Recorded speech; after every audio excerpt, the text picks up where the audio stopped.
நல்லா டேஸ்டியான ப்ரான் தொக்கு எப்படி பண்ணுறதுன்னு பார்க்கலாமா? இதுக்கு 250 கிராம்ஸ் ஆஃப் க்ளீன்டு ப்ரான்ஸ் எடுத்துக்கோங்க.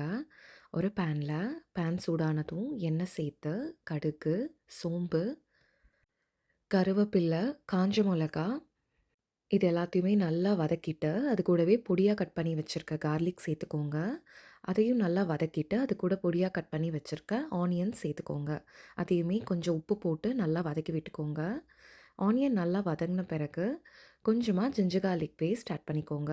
அதையுமே நல்லா வதக்கி விட்டுக்கோங்க. அப்புறம் மஞ்சத்தூள், மிளகாத்தூள், தனியாத்தூள், கரம் மசாலா இது எல்லாத்தையுமே ஆட் பண்ணி, அதையுமே நல்லா வதக்கி விட்டுக்கோங்க. இப்போது எடுத்து வச்சிருக்க ப்ரான்ஸை சேர்த்துக்கோங்க. நல்லா மிக்ஸ் பண்ணிவிட்டு, அது கூட உப்பு தேவைன்னா, இந்த டைமில் உப்பு, கொஞ்சமா லெமன் ஜூஸ் ஆட் பண்ணி நல்லா வதக்கி விட்டுக்கோங்க. இல்ல கொஞ்சமா தண்ணி சேர்த்து நல்லா கொதி விட்டுக்கோங்க.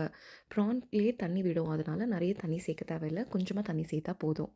இத ஒரு 5 to 6 மினிட்ஸ் நல்லா பாயில் பண்ண விட்டீங்க அப்படின்னா, சூப்பரான ப்ரான் தொக்கு ரெடி ஆயிடும். இதுக்கு மேலேயே கொத்தமல்லி தழை தூவி ஸ்டவ்வ ஆஃப் பண்ணிடுங்க.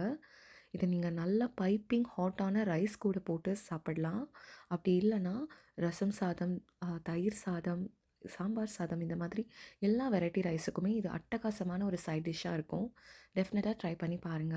இந்த ரெசிபி பிடிச்சிருந்துச்சுன்னா, மறக்காம என்னோட வீடியோவ லைக் பண்ணுங்க. என்னோட பேஜ சப்ஸ்கிரைப் பண்ணிக்கோங்க. தேங்க்ஸ் ஃபார் வாட்சிங்.